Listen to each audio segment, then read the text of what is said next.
Hey, I'm Dale Stiles, and this is my Week 2 video discussion. This week we're focusing on cues that we look for in online exchanges.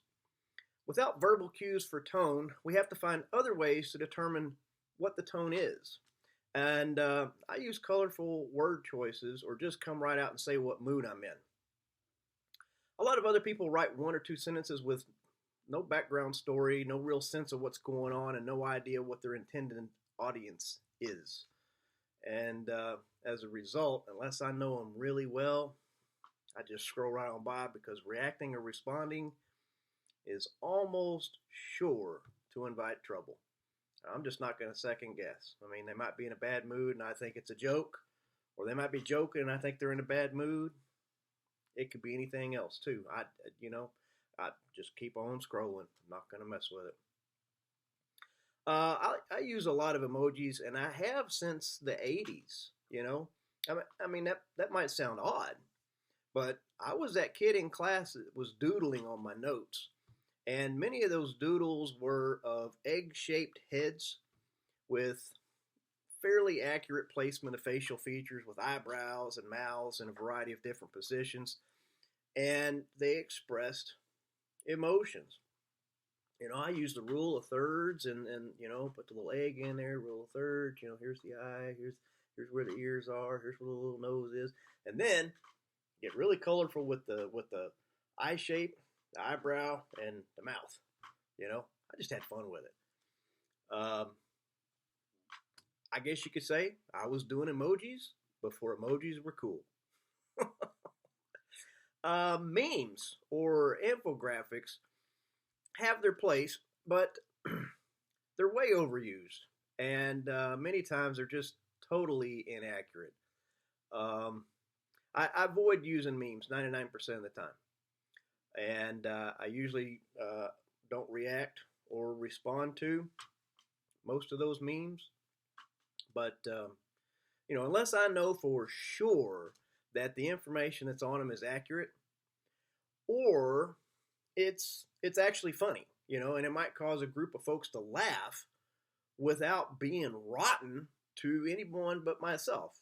You know, I figure if you can't laugh at yourself, don't joke with other people.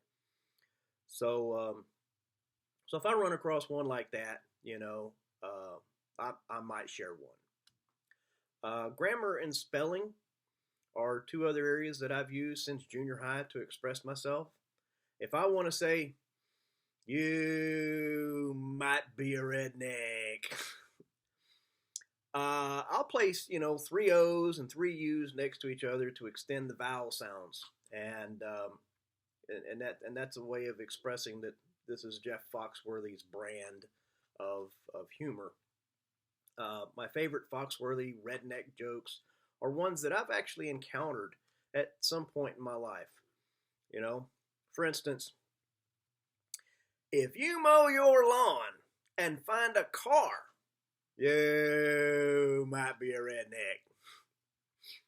If a recipe for disaster has something to do with your best friend's chili, you might be a redneck. If you spent more on your pickup than your education, you might be a redneck. Yep.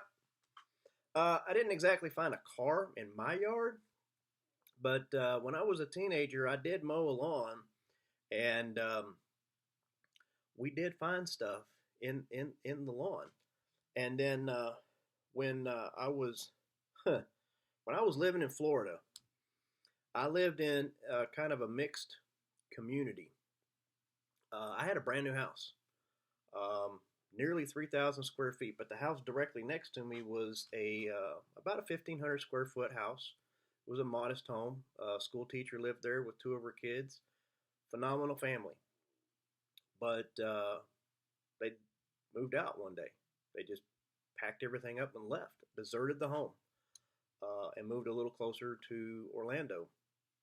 And the guy that moved in was kind of on the down and out phase of his life.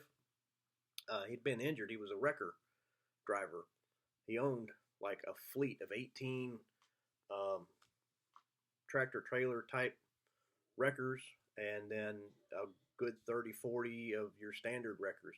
Millions of dollars worth of equipment, but he'd been injured, and now he was down and out. He had like 2 wreckers left, and he had more car parts in that yard than I know what to do with.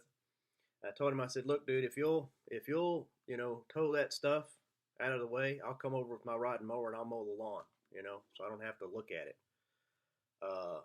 So yeah, I know exactly what that looks like. So anyway, mostly I look for the difference between someone who posts just for attention and someone who offers value, brings something to the conversation, tries to better somebody's life in some way, shape, or fashion. I try to be the latter most of the time, but you can overreach in that as well. If you offer advice too often when it's not warranted, people will shut you down like you were on fire. You know what I'm saying? Anyway, that's all I have on this topic. I look forward to watching your videos and responding to what cues you look for in your online interactions. And I'll see y'all next week.